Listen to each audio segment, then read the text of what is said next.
वारे लगे ॻोठ मेद शरीफ जो रहवासी अली असगर लाशारी वारे नेशनल बैंक जे अमले जी बेवाजिबिन ख़िलाफ़ अवामी प्रेस क्लब पहुची एहतजाज कयो।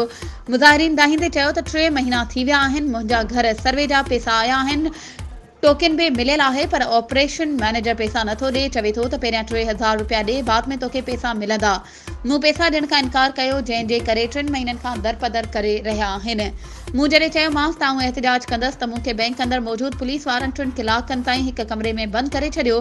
जेतर धमकियूं ॾिननि त जे अगरि कंहिं प्रेस या कोर्ट वेंदे त असांजी बैंक तरफ़ां FIR अॻ में ई दर्ज थियल आहे, नामालूम नालनि में तुंहिंजो नालो हणाए छॾींदासीं। असीं मिसकीन बोर्ड मुतासिर हिन वक़्त ताईं बचड़नि समेत खुलियल आसमान हेठि वेठल आहियूं।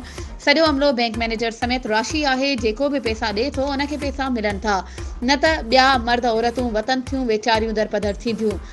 सिंध जे वज़ीर आला सईद मुराद अली शाह वारे MPA नवाबज़ादा बुरहान खान चांडियो ऐं नेशनल बैंक ब्रांच हेड ऑफिस नोटिस वठी असां बोर्ड मुतासिरनि सां इंसाफ़ करे दरपदरी वारी ज़िंदगी खां बचायो वञे, न त ॿी सूरत में आउं कोर्ट सगोरी वञी इंसाफ़ जे लाइ दर खड़काईंदसि। वधीक ख़बरुनि ऐं अपडेट्स जे लाइ असांजे चैनल खे सब्सक्राइब कयो ऐं हा, बेल आइकन खे प्रेस करणु न विसारिजो त जीअं असांजी हर नई अचण वारी वीडियो तव्हां ताईं पहुची